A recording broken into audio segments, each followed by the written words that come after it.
अस्सलाम वालेकुम नाज़रीन, मेरा नाम अली हैदर है। आपका शुक्रगुजार हूं कि आपने मेरी ये वीडियो देखने के लिए वक्त निकाला। नाज़रीन, ईरान के एटमी साइंसदान को, अहम एटमी साइंसदान को, मतलब एक ऐसा आदमी जिसके बगैर शायद ईरान के लिए अपना जौहरी प्रोग्राम वक्त पर मुकम्मल करना आसान ना हो, उसको मार दिया गया।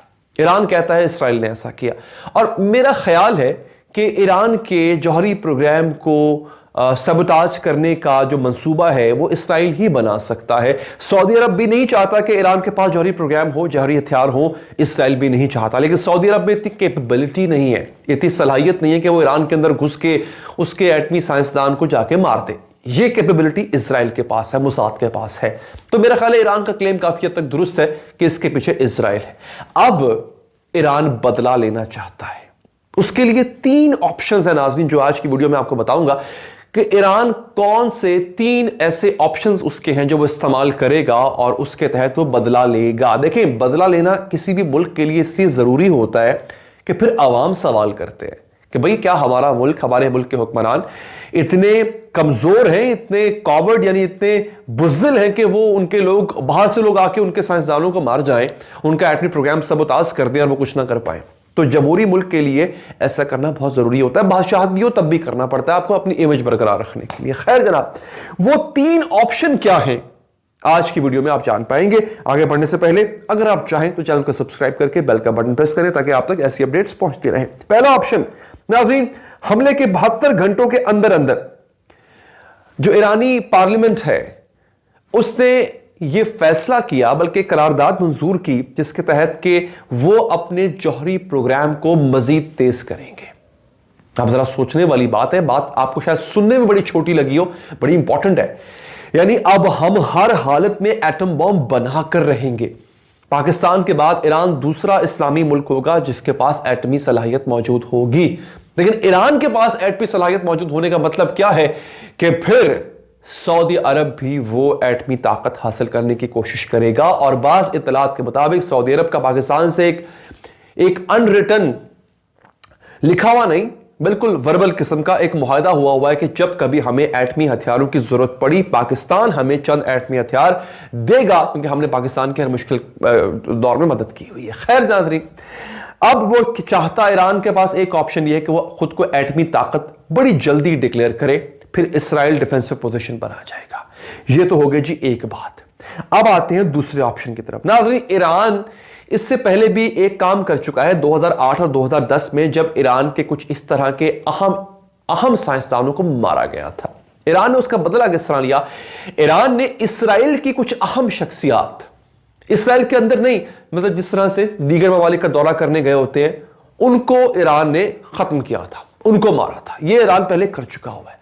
तो एक जो दूसरा ऑप्शन ईरान के पास है वो ये है नाज़रीन कि वो अपनी मशरिक़ वस्ता की सरहदों के बाहर जाके ऑपरेशन करेगा। याद रखिएगा नाज़रीन, ईरान के पास एक एडवांटेज है, ईरान के पास इसराइल जैसी ना मिलिट्री है ना हथियार है। इसराइल बहुत आगे टेक्नोलॉजी में, हथियारों में, अपनी फौजी ताकत में, लेकिन एक एज है इसराइल के पास जिसका वो आगे चल के इस्तेमाल करेगा थर्ड ऑप्शन में। मैं बताऊंगा आपको कि थर्ड ऑप्शन में अपनी इस सलाहियत का ईरान कैसे इस्तेमाल करेगा, लेकिन यहां पर भी वो सलाहियत इस्तेमाल हो सकती है। देखिए, ईरान के पास जिस चीज की मलका हासिल है ईरान को, वो है प्रॉक्सीज, नॉन स्टेट एक्टर्स, ऐसे लोग जो ईरान के लिए काम कर दूसरे मुल्कों में होते हैं, लबनान में है, शाम में है, इराक में है, मिस्र में है।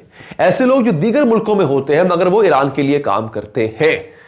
ऐसे लोग ईरान के पास बहुत है जिनके जरिए वो काम ले सकता है, और ऐसे लोग इस्राएली टारगेट्स को, इस्राएली अहम शख्सियात को निशाना बनाने की सलाहियत रखते होते हैं। तो जो दूसरा ऑप्शन ईरान के पास होगा इसराइल से बदला लेने का, वो ये है जिस पर गौर किया जा रहा है। मतलब ये नहीं कि मैं आपको बता रहा हूं कि ये ऑप्शन उसके पास है, ये वो ऑप्शन है जिन पे ईरानी पार्लियामेंट में ईरानी हुक्मरान बाकायदा से गौर कर रहे हैं। इनमें से कोई एक ऑप्शन सिलेक्ट होगा, उस पर अमल दरामद ये लोग कर देंगे।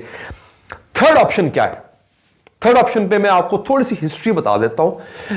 थर्ड ऑप्शन पे मुझे यकीन इसलिए है कि यह हो सकता है क्योंकि हाल ही में ईरान ने ऐसा किया है।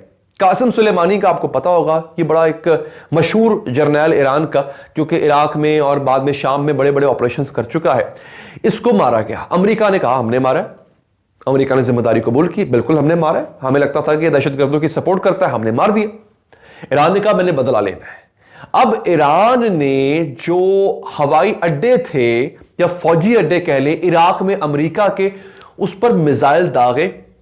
और ईरान का क्लेम यह है, सबूतों के साथ ईरान यह क्लेम करता है कि मैंने तहबाला कर दिया, मैंने तबाह बर्बाद किया। अमेरिका कहता है जी हमारा कुछ नहीं बिगड़ा। अमेरिका यह इनकार नहीं कर रहा कि हमला नहीं हुआ, कहता है हाँ हमला हुआ है, हमारे फौजी अड्डे जो इराक में है वहां पर हमला हुआ है, मगर अमेरिका कहता है हमारा उतना नुकसान नहीं हुआ। ईरान ने क्या किया, ईरान ने अगले 2 दिन के बाद जो है वो उसकी एरियल इमेज यानी फजाई जो उसकी तस्वीर है वो ली और भेज दी। उन्होंने कहा जनाब ये पहले हमले से पहले फौजी अड्डा इस तरह से था, ये देख लें, सफाई हस्ती से मिट चुका है, कुछ भी नहीं है। आप ईरान का क्लेम यह है कि मैंने अपना बदला ले लिया।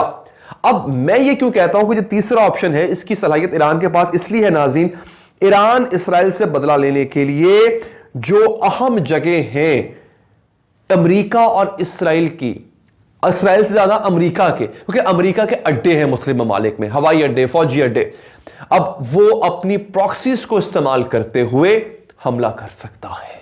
इराक में तो बराह रास्त हमला किया था ना, ईरान ने मिसाइल छोड़ा और वो इराक में फौजी अड्डे पे गिरा, लेकिन इसराइल को जिक पहुंचाने के लिए या अमेरिका के टारगेट्स को हिट करने के लिए अब की बार वो अपने जो छोटी छोटी मलेशियाज उसने पाली हुई हैं, जो प्रॉक्सीज ईरान ने पाली हुई है, उनके जरिए वो मदद ले सकता है। ये एक ऐसा ऑप्शन है, ये बहुत पुरानी बात नहीं, मैं आपको पहले बता चुका हूं, ये हाल ही में ईरान इसके अलावा काम कर चुका है।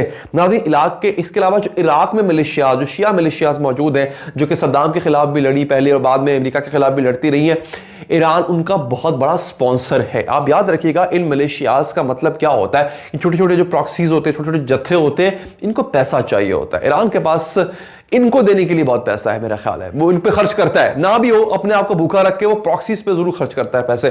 तो ईरान इनको पैसे देगा और इनके जरिए जो इसराइल के छोटे छोटे छोटे कई टारगेट्स है, मतलब किसी एक छोटे टारगेट को आप निशाना बनाए तो फर्क नहीं पड़ता, लेकिन छोटे छोटे कई टारगेट्स आपके अगर निशाने पर आ जाएं और उनको नुकसान पहुंचाने में कामयाब हो जाए दुश्मन, तो फिर मैं समझता हूं कि प्रॉब्लम हो जाया करता है। मशरिक वस्ता, मिडल ईस्ट, आप यकीन जानिए नाज़रीन ये बात लाइट लेने वाली नहीं है।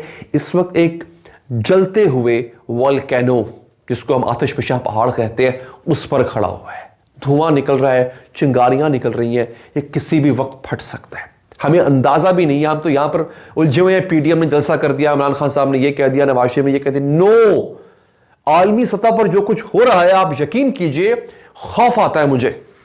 मैंने पहले सोचा था इस पे वीडियोस कम बनाऊं, लेकिन मैं शायद सोच रहा हूं कि रोजाना बनाऊं इस पे, आपको आगाह करूं कि हमारे बिल्कुल सरहदों के आसपास इतना खतरा आ चुका है, जंग के बादल। और ये जंग कोई 2 मुल्कों की जंग नहीं होगी, मैं पहले भी एक वीडियो कर चुका हूं इस पे, ये तीसरी आलमी जंग है खुदा ना खासा जो छिड़ सकती है, क्योंकि इसमें फिर 1-2 मुल्क इन्वॉल्व नहीं होंगे, ये इत्तेहादी है एक दूसरे के, इन सबको कूदना पड़ेगा। और ट्रंप, मैं पहले भी एक वीडियो कर चुका हूं, ट्रंप जो है वो चाहता है कि अपने जाने से पहले जो बाइडेन के हवाले वो एक ऐसा अमेरिका करके जाए, जो बाइडेन के हवाले ऐसा अमेरिका करे जो जंग ज़दा हो, जो फिर किसी ना किसी जंग में झोंका गया हो। तो मुझे ऐसा बड़ी स्ट्रांग मेरी फीलिंग है कि ट्रंप जाने से पहले कोई बड़ी जंग छेड़ कर जाएगा। इस वीडियो पर अपना फीडबैक जरूर दीजिएगा, चाहें तो सब्सक्राइब करके बेल का बटन प्रेस करें। अल्लाह ने के बाद।